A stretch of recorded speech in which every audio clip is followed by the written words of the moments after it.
Alléluia. Alléluia. Bien-aimé, ouvre avec moi ta Bible dans Galates 5, premier verset. La Bible dit, c'est pour la liberté que Christ nous a affranchis. Demeurez donc fermes et ne vous laissez pas mettre de nouveau sous le joug de la servitude. Une famille peut devenir un lieu de servitude sans, alléluia, se rendre compte. L'esprit de servitude qui contrôle ta famille, alléluia. Prie que cela tombe dans le nom puissant de Jésus-Christ, oh my God. Oh bien-aimé, tu es là, tu as l'impression que sans toi, ta famille ne peut pas vivre. Tu es en train de te sacrifier, au point même de sacrifier ton foyer seulement pour aider ta famille. Oui, bien-aimé, ton mari se plaint. Oh, ta femme se plaint. Tes enfants se plaignent. Ils sont négligés parce que tout l'argent que tu prends, c'est pour aider ta famille. Laisse-moi te dire que tu n'es pas le centre du monde. Laisse-moi te dire que pendant que tu es en train de sacrifier ton propre foyer, et peut-être ils sont en train de bien vivre. Oh, bien-aimé, toi qui es sous le son de ma voix, demande la sagesse de Dieu, demande le discernement, aide ta famille avec beaucoup de sagesse, aide ta famille avec le discernement du Saint-Esprit, mais sache une chose, que tu ne peux pas négliger tes enfants à cause de ta famille, tu ne peux pas négliger ton foyer à cause de ta famille. Regarde comment tu es devenu soucieux, regarde comment tu communiques la tristesse dans la maison, oh, à cause de ta famille. Et maman, le Seigneur est en train de délivrer quelqu'un d'un fardeau, oh, de ces jougs que tu portais parce que tu t'es mis à la place de Dieu. Que Dieu te délivre au nom de Jésus, mais qu'il te donne la sagesse, même pour aider, ça nous demande la sagesse. Et oh Seigneur, merci pour le réveil qui entre dans la vie de cette personne, le réveil personnel. In Jesus mighty name, alléluia. Merci d'enlever l'esprit de contrôle dans nos familles. Merci d'enlever l'esprit de servitude dans nos familles. Ce n'est pas mauvais d'aider, mais pour toi c'est devenu vraiment la servitude. Et Kabasata, et Dieu n'est pas content quand ton mari se plaint, quand ta femme se plaint. Bien-aimé, oh, tu risques de louper même la bénédiction en croyant bien faire. Et Masata, oh my God, et Masaka, Seigneur, merci, merci. Ce matin, le Seigneur m'envoie encore auprès d'une famille. Oh, cette famille qui ne supporte pas la foi chrétienne, cette famille qui ne supporte pas les pasteurs, cette famille qui ne supporte pas qu'on parle des hommes et de Dieu. Quand tu parles des gens, oh, des hommes et de Dieu, elle s'énerve. Oh mon Dieu, Dieu vous délivre car ce n'est pas un esprit qui vient de l'Éternel. Rebasaka mashaya mamama. Oh my God, Robosaka. Vous savez,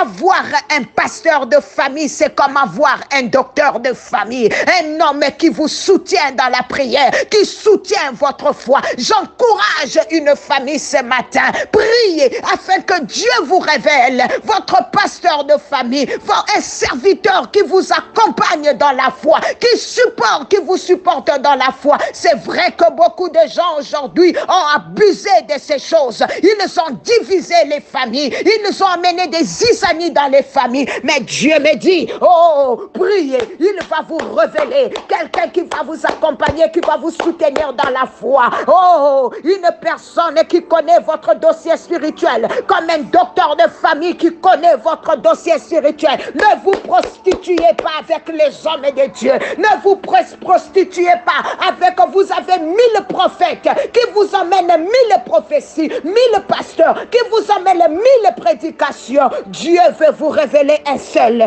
qui va vous accompagner dans votre vie de foi dans la famille, qui priera avec vous ne fût-ce qu'une fois dans la semaine, ne fût-ce qu'une fois, oh my God, qui gênera avec vous, qui portera le fardeau de votre famille. Oh Seigneur, merci, parce que tu ouvres les yeux d'une famille ce matin. Oh Seigneur, j'ai vu des gens refuser même d'épouser des hommes et de Dieu pour dire que ça sera un calvaire. Oh my God, oh my God.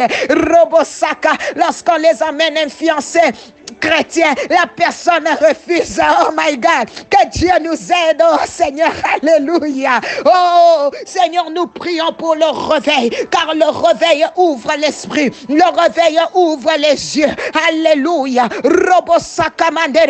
Réveille cette famille endormie. Bien-aimés, prions pour les saluts de nos familles. On ne demande pas seulement le réveil dans une église, mais tu peux demander aussi le réveil dans ta famille, le réveil dans ton quartier, au nom puissant de Jésus. Alléluia. Oh, pourquoi? Parce que quand on explique à quelqu'un qui est endormi, il ne vous comprendra pas. Tu peux lui donner des explications à certaines choses, il ne te comprendra pas parce que cette personne est endormie. Oh, parents, vous avez un rôle à jouer auprès de vos enfants. Amenez la famille à rester attachée à Christ. Oh Seigneur Saint-Esprit, merci pour ton œuvre. Merci parce que tu souffles dans cette famille, même après toi. Oh, toi qui pries, toi qui parles de tes enfants, oh, de Jésus à tes enfants, même après toi, que tes enfants parlent de Christ. Tes enfants doivent connaître les dieux de leurs parents. C'est ça la réussite. La réussite, ce n'est pas seulement l'argent. La réussite, ce n'est pas seulement les voitures, les maisons, les immeubles. La réussite, c'est emmener les enfants à connaître le Dieu de leur père, le Dieu de la Bible, le Dieu de leur mère. Si vos enfants connaissent Jésus, vous avez la garantie. Même si vous ne leur laissez pas l'argent, ils le réussiront avec Christ. Ils ne rateront pas. Même si vous avez de combat, vos enfants ont la garantie de réussir parce que vous les avez communiqué Christ. Oh my God, quand le réveil entre dans une famille, oh Seigneur, ça change la manière de vivre. Lorsque le réveil commence dans une famille, la manière de réfléchir change. Vous avez la pensée de Dieu. Oh Seigneur, merci parce que le réveil est contagieux. Seigneur, merci parce que, alléluia, papa, lorsqu'une personne a le réveil, il va communiquer une autre personne. Et Seigneur, même les autres membres de famille qui refusaient de prier, ils vont commencer à se joindre à la prière one by one, oh Lord. Et puis demain, vous serez à 3. Après demain, vous serez à 4. Après, ça sera toute la famille qui vont se joindre à vos réunions de prière. C'est beau le réveil. Le réveil amène la délivrance, le pardon, le salut. Une famille réveillée est une famille qui peut commencer à 1, 2 personnes. Mais après, le changement va s'installer. Alléluia. Vous serez d'accord de prier en famille. Vous parlerez un même langage. Vous comprendrez certaines erreurs de la famille. Vous avez trouvé que vous avez eu à trouver normal avant, mais vous allez réparer des choses. Que le Seigneur vous bénisse. Alléluia. Une famille est affectée par le réveil. Je voulais vous inviter. Nous aurons une nuit de prière que nous allons, qui aura lieu le 4 août.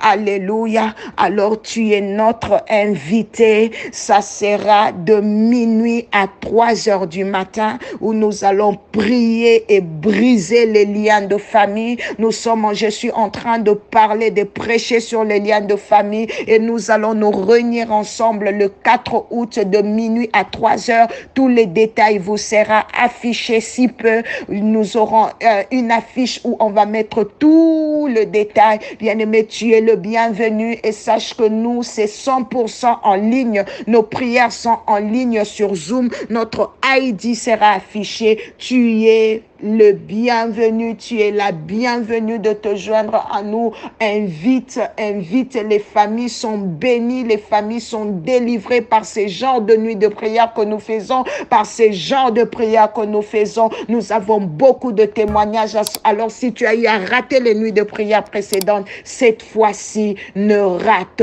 pas, tu es notre invité le 4 août. En tout cas, garde cette date-là. Rendez-vous à ne pas manquer. C'était bien la servante de l'Éternel, Maman Nathalie Lukula. Que Dieu vous bénisse, qu'il bénisse ton week-end. On se retrouve le lundi par la grâce de Dieu. Bye bye. Partage et invite aussi. Bye.